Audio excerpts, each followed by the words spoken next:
안녕하세요, DB입니다. 어딘가 이제는 조금 익숙해진 카메라를 한 번 더 들고 나왔습니다. 시그마의 FP인데요. 왠지 모르겠지만 저의 지난 시그마 FP 리뷰를 굉장히 많은 분들께서 봐주셨더라고요. 덕분에 지난 리뷰에 이어 FP에 대한 두 번째 이야기를 할 수 있게 되었습니다. 다 여러분들의 관심 덕분입니다. 감사합니다. 아직 못 보신 분들은 이쪽 위에 이쪽 위에 제가 링크를 걸어 둘 테니 한 번씩 보고 와주시면 감사하겠습니다. 제가 지난 영상에서 스냅은 FP다 라는 강렬한 인상을 좀 남겨드리고 싶어서 굉장히 진지한 모드로 마치 다큐멘터리 같은 느낌으로 촬영을 해봤었는데요. FP의 컬러 모드와 톤 컨트롤 위주로 말씀을 드렸습니다만 이번 영상에서 어떤 이야기를 해드려야 할지 굉장히 고민이 많이 되더라고요.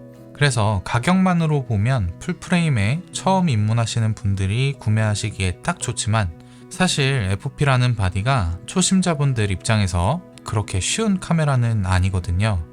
그래서 오늘은 초심자분들을 위한 FP 기본 사용법을 준비해봤습니다. 우선 카메라 외부 버튼들부터 좀 살펴볼까요? 카메라의 정면입니다. 정면에는 렌즈 교환을 위한 버튼 딱 하나만 존재하고 별다른 버튼이 존재하지 않습니다. 렌즈 교환할 때 이 버튼을 누른 채로 렌즈를 돌려 빼시는 버튼이고요. 그 외에는 아무것도 없는 깔끔한 레이아웃입니다. 이 렌즈의 하얀 돌기와 바디의 이 마운트 부분에 있는 빨간 점을 맞춰서 끼우시면 됩니다. 이렇게 껴지게 되고요. 뺄 때는 버튼을 눌러서 다시 돌려 빼시면 됩니다. 그럼 상단으로 넘어가 보겠습니다. 상단에는 좌측부터 전원 버튼, 이쪽이 켜져 있는 거고요. 이쪽이 꺼져 있는 겁니다. 그리고 시내 모드, 스틸 모드 전환 버튼이 있습니다. 이쪽은 뭐 설명 안 해드려도 아시겠죠? 빨간색이 보이면 시내 모드고요. 안 보이면 스틸 모드입니다. 사진과 영상 모드를 전환해주는 버튼이고요. 그 다음 렉 버튼, 영상을 촬영하는 버튼이죠. 그리고 검지로 조작할 수 있는 다이얼 휠과 셔터 버튼이 있습니다. 다이얼 휠은 기본 세팅 기준으로 조리개를 조절하게 되어 있고 셔터 버튼은 뭐 설명 안 해도 다 아시겠죠? 누르면 사진이 찍힙니다. 그리고 가운데쯤에 있는 이런 파이 모양의 각인이 모든 카메라에는 다 있는데 이게 뭔지 잘 모르시는 분들이 계셔서 간단하게 설명해 드리자면 찰상면, 즉 센서의 위치입니다. 센서가 이 면을 중심으로 위치해 있다는 표시입니다. 대략적으로만 그렇게 알고만 계시면 되겠습니다. 특별히 기능을 소개해 드릴 만한 버튼은 없죠. 이 정도는 다들 설명 안 해드려도 조작하실 수 있으리라 믿습니다. 후면부는 비교적 버튼이 많은 편인데요. 주요 조작 부인 오른쪽부터 아래로 설명드리겠습니다. 먼저 AEL 버튼, 오토 익스포저 락 버튼입니다. 그 말인즉슨 자동 노출일 때 노출이 바뀌지 않게 잠궈줄 수 있는 버튼인데요. 활용도야 무궁무진하지만 쉽게 설명해드리면 우리가 앵글을 조금 바꾸면 그 앵글에 맞는 측광을 카메라는 자동으로 하게 되어 있는데요. 앵글을 바꾸더라도 AEL 버튼을 누른 그 시점에서 노출이 바뀌지 않도록 고정시켜주는 기능입니다. 잘 활용하시면 꽤 유용하게 사용하실 수 있습니다. 지금 보시면 제가 이 나무를 비추고 있을 때와 위에 하얀 면을 비추고 있을 때 노출값이 각각 200, 100, 160분의 1초, 1000분의 1초 이렇게 바뀌게 되는데요. 여기서 오토 익스포저 락 버튼을 누르게 되면 이렇게 앵글을 바꿔도 고정이 되어 있는 모습을 보실 수가 있습니다. 이렇게 사용하실 수 있는 버튼이고요. 이 기능이 필요 없으신 분은 지금 보시는 이 화면에서 다른 기능으로 커스텀도 가능합니다. 이건 오토 익스포저 락, 이건 오토 포커스 락, 여기는 AF 온, 그리고 오토 익스포저 락과 AF 락을 함께 해주는 기능도 있고, 라이브 뷰 확대 버튼으로 사용도 가능합니다. 네, 그렇고요. 그 밑에 있는 QS 버튼, 네, 굉장히 유용하게 쓰이는 QS 버튼이 있는데요. 아마 퀵 세팅의 약자겠죠? 네, 이 화면에서 ISO나 측광 모드 등 여러 가지 항목을 변경하실 수 있는데요. 초심자 입장에서 주로 많이 사용하게 되는 건 아마 ISO랑 화이트 밸런스 정도가 될 것 같네요. 영상을 촬영하는 시네 모드와 스틸 모드에서 QS 버튼을 눌렀을 때 뜨는 메뉴에 다소 차이가 있는데요. 지금 보시는 건 스틸 모드에서의 QS 메뉴고요.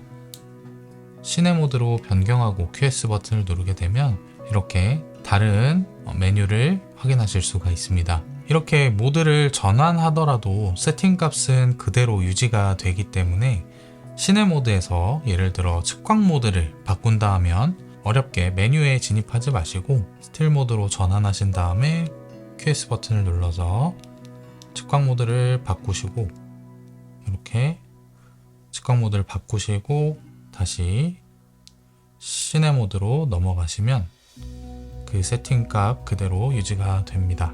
이 메뉴를 다 뒤집고 다니는 것보다 훨씬 빠르기 때문에 아마 사진 찍는 회계사님도 이 부분에 대해서 언급을 하셨던 것 같은데, 이 팁은 참고하시면 분명히 도움이 되리라고 생각합니다.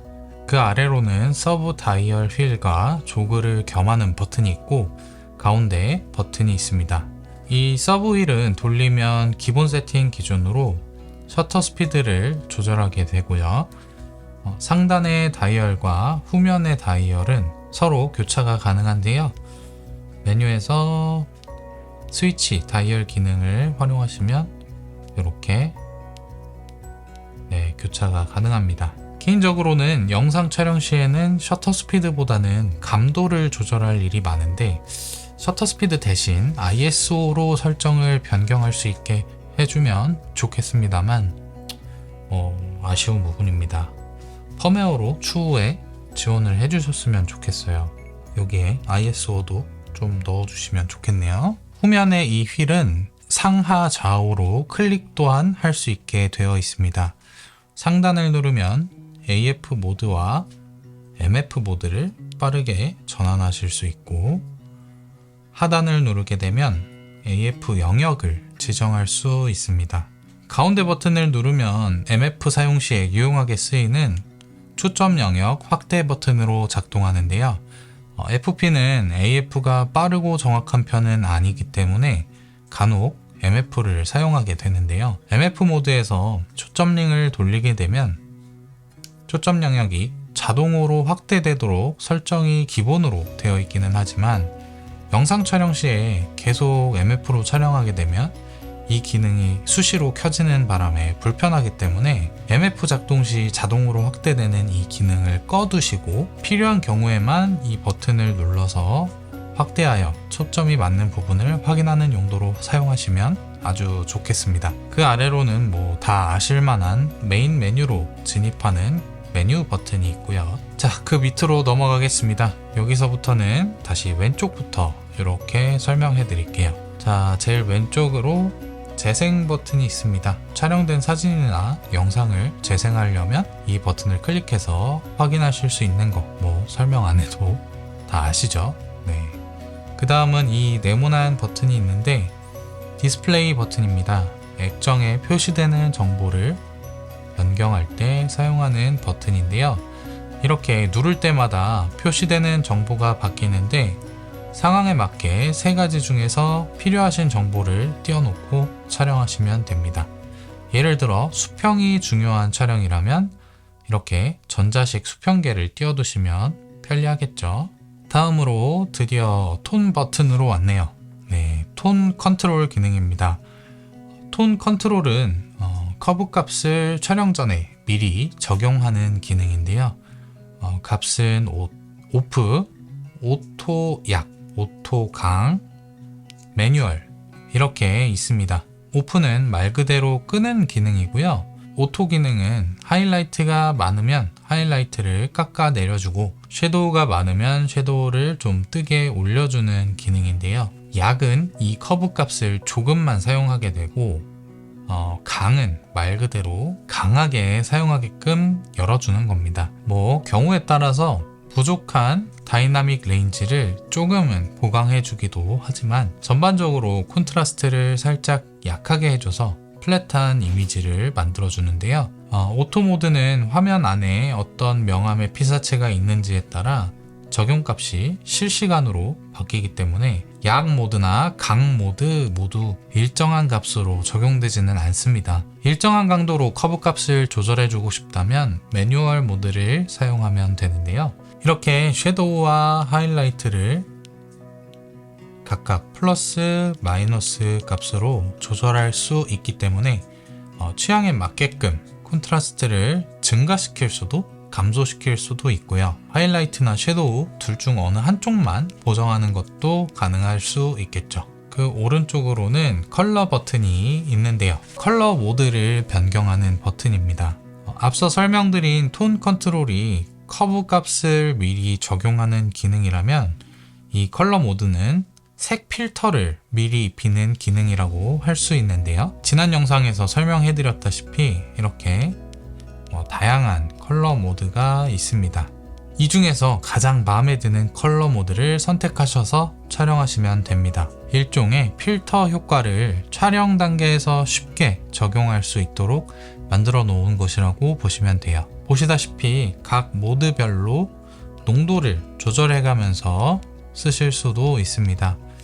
입맛에 맞게 상황에 맞게 조절해 가면서 쓰시면 되고요. 다만 주의할 점은 컬러 모드와 톤 컨트롤 모두 로우 파일에는 적용이 되지 않습니다. 사진 모드에서는 JPG 결과물에만, 영상 모드에서는 MOV 촬영 시에만 적용이 되기 때문에 꼭 참고하시고요.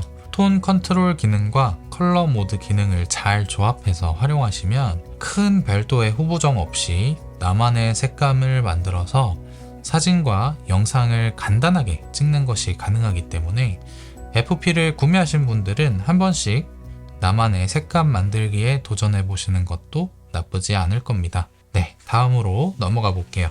모드라고 쓰여 있는 버튼이 있는데요. 노출 모드를 변경하는 버튼입니다. PASM 한 번쯤은 다 들어보셨죠?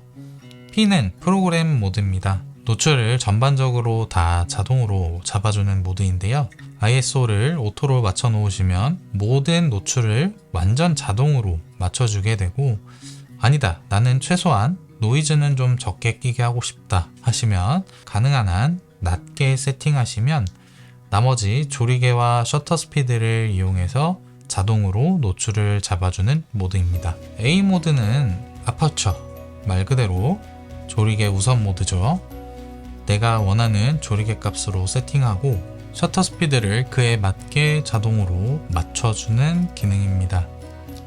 감도는 프로그램 모드와 동일하게 자동, 수동 모두 가능합니다. S 모드는 셔터, 즉 셔터 스피드 우선 모드입니다. 빠르게 움직이는 물체를 잡아내는 게 중요하거나 반대로 궤적을 남기고 싶을 때 사용하시면 유용하죠. M 모드는 매뉴얼, 완전 수동 모드입니다. 원하는 셔터 스피드, 조리개 값을 모두 지정하여서 사용하실 수 있습니다.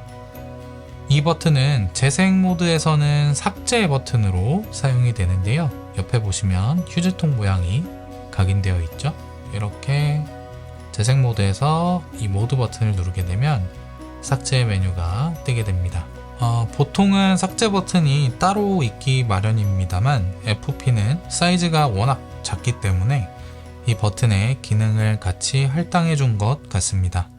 사실 저도 다른 카메라 쓰다가 FP 쓰면 가끔 헷갈려요. 하지만 적응되면 괜찮을 겁니다. 네, 이렇게 외부 버튼으로 접근할 수 있는 모든 기능에 대해서 설명해 드렸는데요. 이 메뉴 버튼을 눌러서 메인 메뉴로 진입하면 정말 다양한 메뉴가 있습니다만 이거를 하나하나 다 설명해 드리기엔 영상이 너무 길어질 것 같고요. 하나씩 넘겨가시면서 서서히 어떤 기능들이 있는지 파악해 보시면 좋을 것 같습니다. 사용하시다가 모르는 단어나 기능이 있으시다면 아래에 댓글로 남겨주시면 제가 가능한 선에선 알려드리도록 하겠습니다. FP의 인터페이스가 서랍형 인터페이스를 사용하고 있어서 다른 카메라들은 보통 메인 메뉴에서 설정 항목이 있는 경우가 대부분이지만 이 시그마 FP에는 기능이 좀 숨겨져 있는 게 몇 개 있는데 이런 것들만 몇 개 설명을 해드려 볼게요. 우선 로우 파일의 비트 심도를 선택하는 큰 메뉴 트리가 따로 없는데요. 보통은 이렇게 메뉴에서 촬영 메뉴 안에 어딘가에 떡하니 있기 마련입니다. 근데 이 FP에는 아무리 찾아도 찾을 수가 없어요. 그래서 이게 어디 있느냐면 일단 두 가지의 방법이 있는데요. 첫 번째로는 QS 버튼으로 퀵 세팅 메뉴에 진입해 주시고요. DNG로 변경 시에만 활성화되는 AEL 버튼과 추가 옵션이라는 말이 뜨게 되는데요. 이때 AEL 버튼을 눌러주면 비트 심도를 선택할 수 있고요. 또한 메뉴, 슛, 두 번째 메뉴인 이미지 품질에서 이렇게 DNG로 올려보시면 이렇게 옆을 누르면 추가 옵션이 뜬다는 말이 나옵니다. 이때 서브 휠로 오른쪽을 눌러주시면 동일하게 비트 카운트 메뉴가 뜨게 됩니다. 이거를 왜 여기 숨겨놨는지 잘 이해가 가지 않지만 이렇게 선택할 수 있는 메뉴가 꽤 됩니다. sRGB와 어도비 RGB는 저도 많이 바꿔가면서 사용을 하는데요. 이 메뉴도 나름 잘 숨겨져 있습니다. 이렇게 메뉴를 훑어보다 보면은 슛 메뉴 세 번째 탭에 여기 보시면 컬러 설정이라는 메뉴가 있는데요. 이렇게 본체 하단에 컬러 버튼이 따로 있다 보니까 이 하단에 컬러 버튼을 눌렀을 때 진입하는 메뉴와 똑같은 메뉴가 뜰 거라고 생각해서 그냥 넘기게 되거든요. 하지만 눌러보면 이렇게 컬러 모드와 색 공간을 지정할 수 있는 메뉴 두 가지로 나뉘게 됩니다. 이렇게 가끔 이해하기 어려운 방식으로 메뉴가 숨겨져 있는데 잘 찾아보면 다 있긴 있더라고요.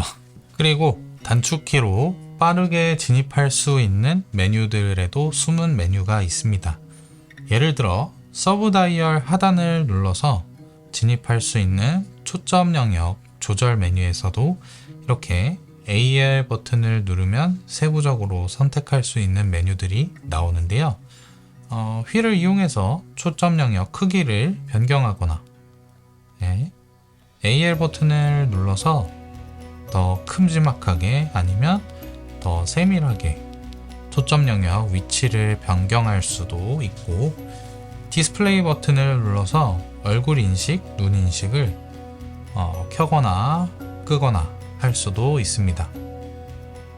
이렇게 메뉴를 돌아다니다 보면 이 AL 버튼에 숨겨져 있는 메뉴들이 굉장히 많은데요. 잘 활용하시면 편리하고 빠르게 세팅을 변경할 수 있으니까 한 번씩 잘 들여다보시면 좋겠습니다.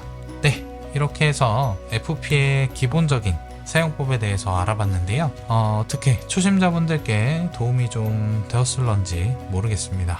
더 궁금하신 내용이 있으시거나 이 영상에 대해 어떻게 생각하시는지 아래에 댓글 많이 남겨주시고요. 혹시 제 채널에 처음 오신 분들은 구독과 좋아요, 알림 설정까지 잊지 마시고요. 그럼 저는 또 새로운 영상으로 다시 찾아오겠습니다. 시청해주셔서 감사합니다. DB였습니다.